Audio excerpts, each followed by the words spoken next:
That, viewers, we're shifting our focus away from Hungary and towards Morocco. We're now learning that members of a Moroccan online youth collective are continuing their protest for an 8th consecutive day, demanding better public health and education services. The demonstrations in the usually stable North African kingdom have bucked the perception of young Moroccans as being politically disengaged and have been organized since last Saturday by Gen Z 212, a group active on the web platform Discord. Now, according to local media reports, hundreds of people gathered in the north of the country chanting slogans such as "The people want an end to corruption" and "Freedom, dignity and social justice." Take a look. كشاب من هذا الجيل اللي ما تيهمش جينيراسيون زد اكس اكغيك اللي انا كنمثل راسي كشاب في هذه البلاد كنطالبوا بواحد اللي ما نقدرش نقولوا حتى مطالب حشومه نقولوا عليهم مطالب اللي هما حقوق وحقوق بسيطه. اولا الصحه وثانيا التعليم. من نهار 26 ولا 27 الشباب ديال المغرب كيطالبوا بالصحه، التعليم، محاسبه بطريقه سلميه بيان سور. دونك الصحه كنطلبوا بالصحه باش نكونوا مزيانين باش نخدموا البلاد ديالنا. عاوتاني كنطالبوا بالتعليم مزيان باش نقدروا نزيدوا بلادنا القدام، نزيدوا نكونوا حنا من المنافسين ديال البلدان المقدمه. حنا ما طلبناش كنظن بزاف من الحكومه باش نتلقاو هذا الرفض. Meanwhile, shifting focus to the United States, mass protests have erupted in several U.S. cities over federal immigration enforcement and the deployment of National Guard troops. In Chicago's Brighton Park, demonstrators clashed with federal agents after an ICE-involved shooting. Tear gas and pepper spray filled the streets as protesters demanded answers. Meanwhile, in Portland, a federal judge temporarily blocked President Trump's plan to send 200 National Guard troops, stating that there was no evidence of rebellion.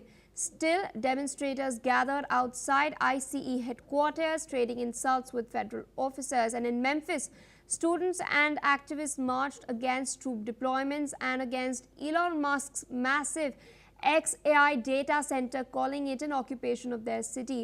All these protests are coming amid growing tensions over Trump's immigration policies and federal crackdowns in urban centers. In fact, speaking of the recent crackdown that has been taking place, as I mentioned earlier, a U.S. district judge temporarily blocked Trump's bid to deploy over 200 National Guards. In fact, Judge Karen J. Immergut, who oversaw the case, was interestingly a Trump appointee. Now, after hearing the Oregon and Portland lawsuit against the Trump administration, Judge Immergut issued a temporary restraining order. Immergut wrote that the U.S. Constitution grants Congress the power to call forth troops, that is the militia in the founding document, in order to execute laws, suppress an insurrection or repel an invasion. She went on to state that the Trump administration's attempt to federalize the National Guard absent constitutional authority and undermines the sovereign interests of Oregon. She's further stated that this country has a long-standing and foundational tradition of resistance to government overreach, especially in the form of military intrusion into civil affairs. She's also gone on to state that this historical tradition boils down to a simple proposition: this is a nation of constitutional law, not martial law, and the defendants have made a range of arguments that, if accepted, risk blurring the line between civil and military federal power to the detriment of this nation. Now, it is pertinent to note that Justice Immergut's ruling is not the final say on the matter. However, the Oregon judge wrote that the plaintiff showed a likelihood of success on the merits, justifying a temporary restraining order. She blocked the implementation of Trump administration's September 28 memo ordering the federalization and deployment of the Oregon National Guard in Portland.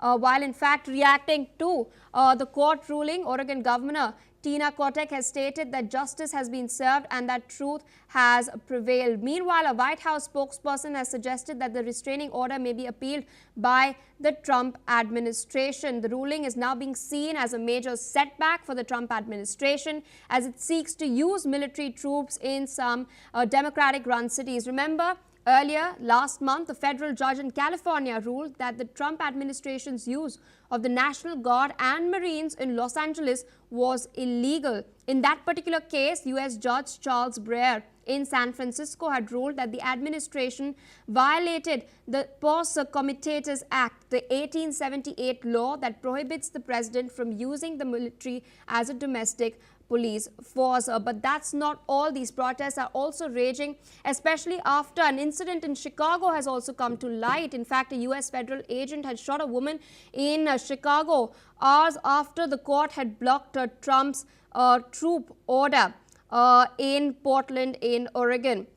The standoff between Washington and Democratic-run cities continues. Now, all of these incidents are coming amidst Trump administration's hardline law and order push, which has been marked by mass deportation raids as well. In fact, in Chicago, on Saturday morning, that is yesterday morning, a motorist was shot after agents were quote-unquote boxed in by 10 cars as per the U.S. Department of Homeland Security.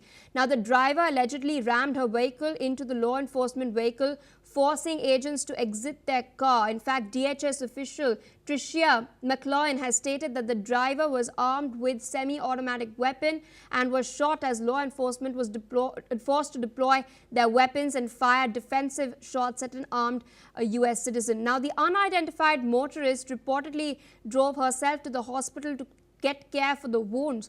With a shooting, some being chased and now wrecked in a few blocks away from here. This is not keeping nobody safe, and they know that.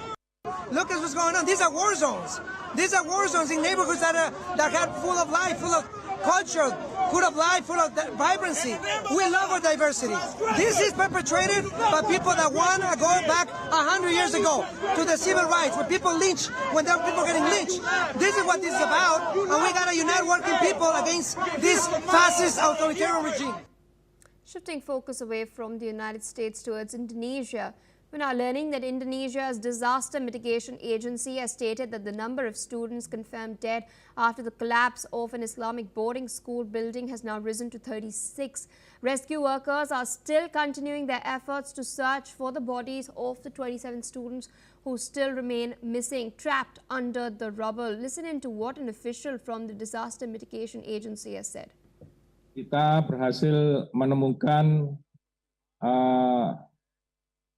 sekitar 36, berarti masih 27 lagi yang diperkirakan berada di lokasi runtuhnya musola.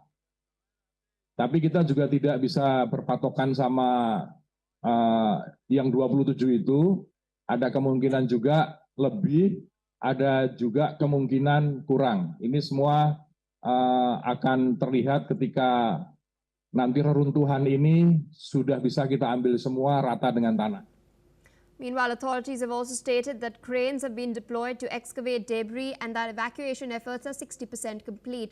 The Al-Khuzini school in the town of Sidoarjo collapsed last week on top of hundreds of teenage students during afternoon prayers.